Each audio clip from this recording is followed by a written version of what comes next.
matter what the internet says. It matters what we think. Yay. So what do you think? Did you have an effect on my mental health? Yes, I'm saying yes. And I love you. I love you. I don't want you to be not perfect. I love you. And I want my daughter to love you the way you want her to love you.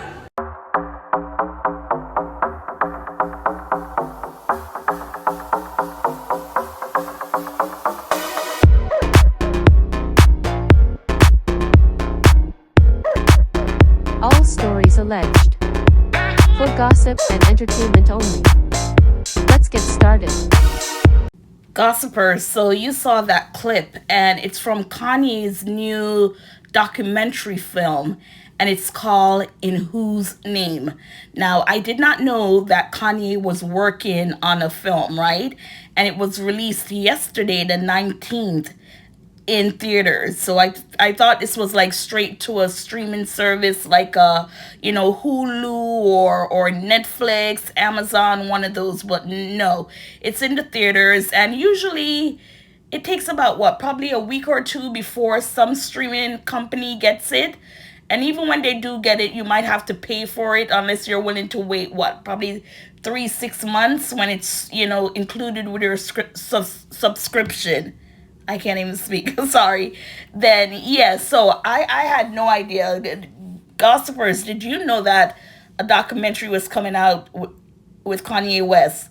Now, before we get started, please like, share, subscribe. Let's grow our little channel. So it's called In Whose Name? And it's an hour and 46-minute song. And it says it's a 2025 American documentary film directed by Nico Ballesteros,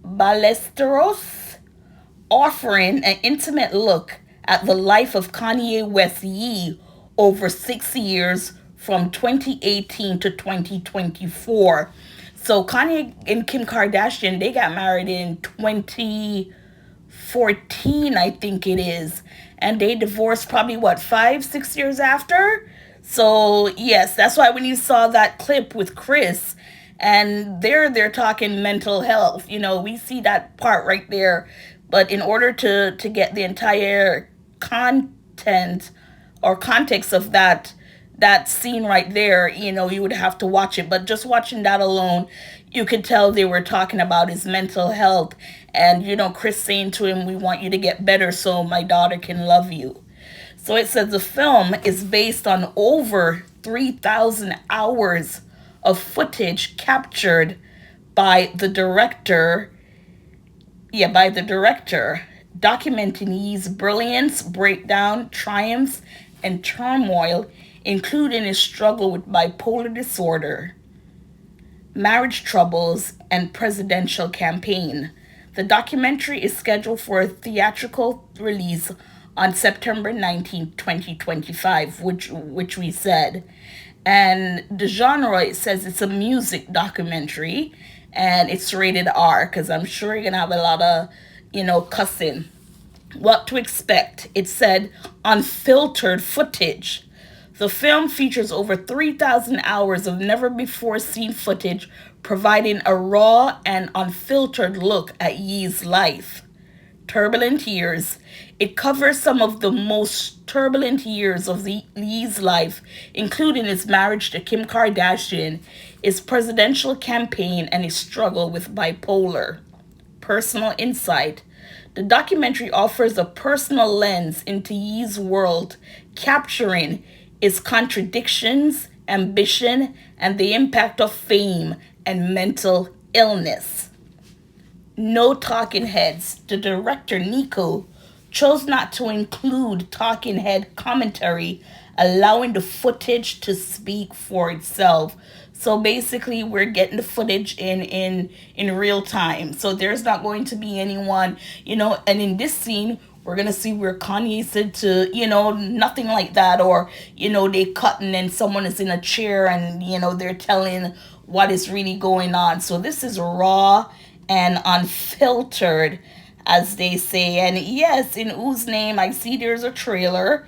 I'll see if I can download the trailer and just play it while we're speaking on Kanye. Now, it's a music genre, so I'm guess definitely there's going to be music in there. And I don't know why YouTube they don't set something where we can play music. You could play it on Instagram, TikTok, X, those platforms, but on YouTube you get striked or copyright, everything like that. And I think it's a disservice to the content creators, because if you're featuring someone, talking about someone who so happens to be a musician, you want to include their talent, what they're known for, in said topic when you're speaking on it. Now, with actors, you just pull up a clip, you hear what's going on, and then in there. But for the music, it's just, too much, too much. And for IMDb, it says that a documentary as enigmatic, contradictory, labelless as he himself, often a hard watch, with glimpse of beauty and the full spectrum of humanity at full display. So, Kanye went through his ups and downs, right? And, with being called anti-Semitic and, saying he's going to run for president and, just back and forth with Kanye. And people were like, come on, Kanye, you've worked so hard to get where you are. And I've always said it, and, people have said it, that ever since the death of his mom, Donda, it's like he lost his best friend, basically. He lost his best friend.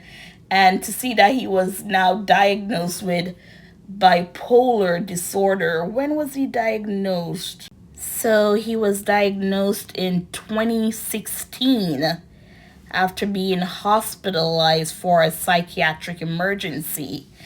And he said that the initial diagnosis was incorrect, that he didn't have bipolar, and instead he thought he was on the autism spectrum.